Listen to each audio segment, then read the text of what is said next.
Hi, everyone. Welcome back to another episode of the Shared Housing Alliance, where we take 5 to 10 minutes every week to talk about what is happening with housing in the United States. My name is Kirsten VanderJagt. I'm the founder and CEO of Katie's House Foundation, a nonprofit housing foundation. And then I have Julie Ferraro on. Julie, do you want to introduce yourself? Yes, I'm Julie Ferraro. I'm 27 years in law enforcement. I'm an investor, and I'm on the committee for Katie's House Foundation. Today, we're going to talk about Airbnbs. What'd you find for us, Kirsten?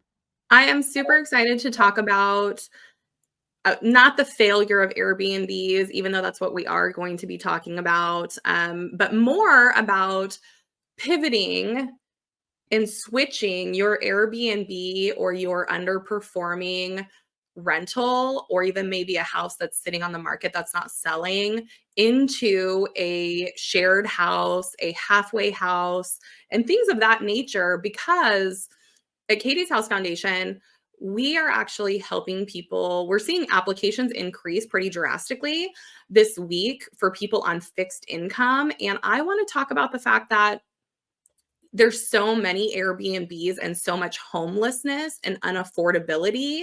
And Julie, before you jump right in, because I know you have a lot of great stuff to share, I would like to say that if you own an Airbnb and you contact us, we can help you pivot that into basically helping people who are on fixed income, who are not impacted by a government shutdown. They still get their Social Security checks and disability checks. And literally, you can start having those people move in and pay you. And those are really good paying people that are older and they just want to have a safe place to live. So, Julie, what do you have to say?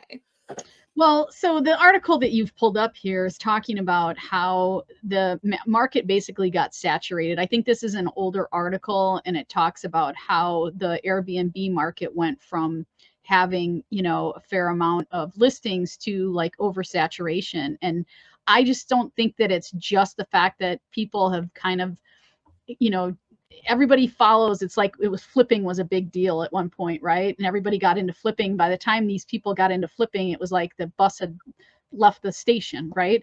So I think when we want to look at this situation and our shared housing situation, there's such a more demand for people that have the instance of being close to homeless, or housing is just not affordable anymore. But the fact that the economy, I mean, mainstream media doesn't talk too much about the food prices have gone up. Everything has gone up, right? Except for my paycheck. So it's not just me though, not my paycheck. It's like my business isn't making as much money, right? And my rentals aren't bringing in, actually it should be a banner year, right? Because my rents should be the highest they've ever been.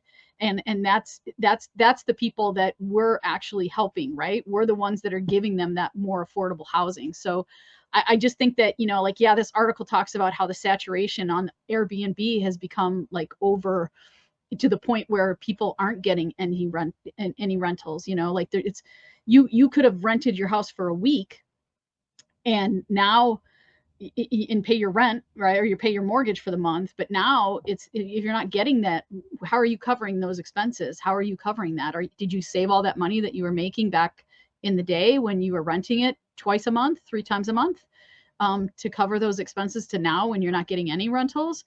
And I know, Kirsten, you wanted to bring up the fact that, it wasn't just, I have the economy side, but I think you had another topic on why this is a little bit more saturated. Yeah, I wanted to, and not just saturated. I mean, yeah, people got into it and there's a lot going on with global migration. And I think people who are very wealthy, are able to buy these properties. And of course, corporations who specialize in this, that's one thing. But that's to the saturation. To the people who got in late in the game, like you're talking about, don't be late to the shared housing party, because this is the next wave, because of so many Airbnbs, and people in the global migration.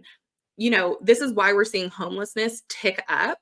actually not just tick up small, right? We have about 10,000 immigrants coming into the United States per day. So think of how big your city is. I live in a city of 60,000 people, and there's 10,000 people per day coming into the United States. And so when we talk about just the overall spectrum of housing, and we have wealthy people who can pick up housing. And if they got in early on Airbnbs, maybe their luxury stuff is doing really good. Then you have people who, maybe they need sober living, affordable housing, or fixed income housing, senior living, or even like we have people with wheelchairs who need houses that are, have a wheelchair ramp, right? And so the shelters are literally overflowing, and we are all seeing this in our cities where people are living outside in the park, and we're going into winter. And so if your Airbnb is not being booked up, if you're one of the ones who's not, then we would like to invite you to come over to katieshousefoundation.org and to consider taking our shared housing class for real estate investors, because you do need to cash flow that property. And what are you going to do with it right now? So we have a solution. I know some people are talking midterm rentals. I personally don't want to talk about housing traveling nurses, because traveling nurses can go and get a hotel. I want to talk about the people who don't make 3 times their rent. So if a rent is $2,000 for a 1-bedroom apartment, which is what it is nationwide right now, they have to make $6,000 to qualify. And that's just completely undo. It's not Well, and reasonable. you talked a little bit about the migration that's going on, right? And the fact that it's not going to be a problem that I shouldn't say problem, but it's not going to be an issue that goes away, right? I mean, we're going to have people that become self-sufficient, right?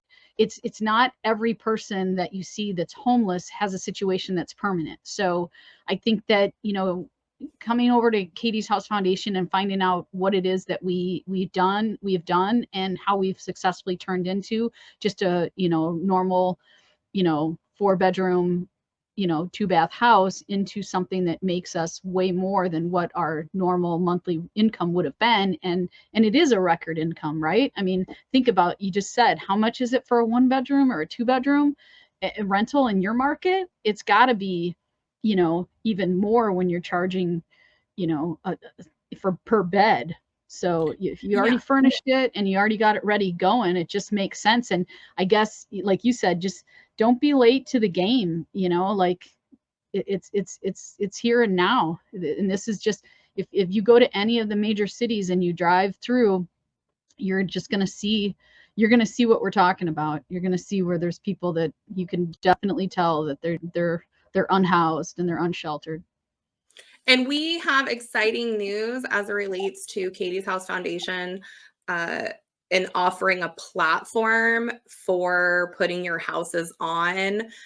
This is all around social services. So it's basically moving your Airbnb or your vacant rental and putting it into the social services space, but learning how to do that, because even though there are companies that offer roommate housing, we're not talking about just regular roommate housing. And even if you do roommate housing, the thing is, there are definitely things that you have to be educated about, in order to, Yes. insurance, and then also personality styles.